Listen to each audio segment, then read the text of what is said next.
flowers, deeper colors. So cane plants are like bamboo, Right. lilacs.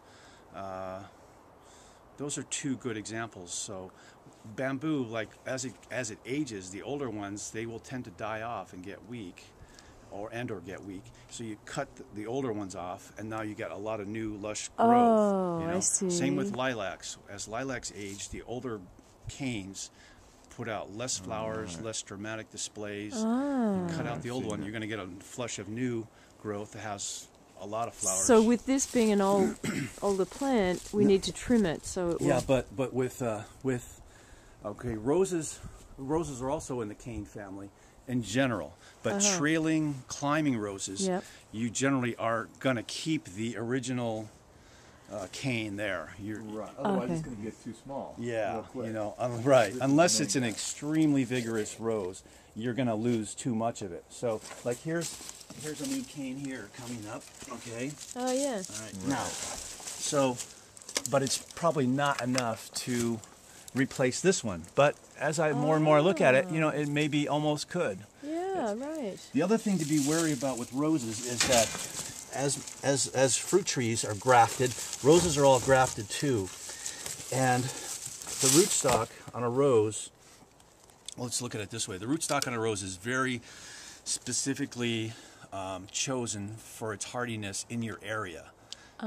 Based on diseases like bacteria, fungus, and insects, but particularly bacteria and fungus in your area.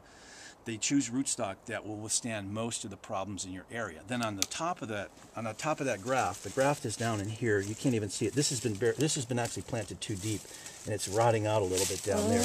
Okay, which is not good. But this will probably survive. I mean, but normally you would see a knot there where it's been grafted up above, and then what's above is the choice of rose that you want. You know, peace rose, hundreds of varieties of. Whether they're hybrid teas, which is the most common shrub-like modern rose, or your climbing roses like this.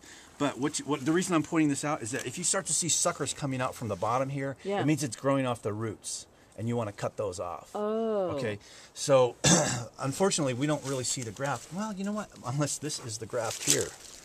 This actually may be the graft here. So that is a sucker. So that would be a root sucker, right. So that's a different variety. Right, and that's from the rootstock. And see, it has this funny characteristic where, to me, when I start seeing this, maybe this was just following the fence here, and that's probably what it was. But normally, when I'm seeing this kind of funny shape like this, S-shapes in roses, it means it's something from the rootstock, even in fruit trees. Normally, they're just so strong, they just go straight. Like this one here, for example, is very straight. Oh, yeah. This is a bit odd. Now, it may be that it just, because of the fence, did a little jog here. But it's possible that, this, you know, the more I look at it, the more I think this is the graft, and this is from the rootstock.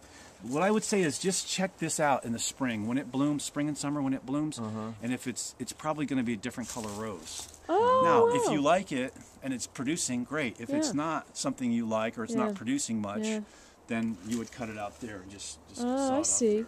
So it produces a different color rose. Yeah. Because Wow. it's the root. Yeah, yeah. That's amazing. And for the most part, the rootstocks have pretty unimpressive flowers, but there are exceptions to that. Oh, okay. Right, right.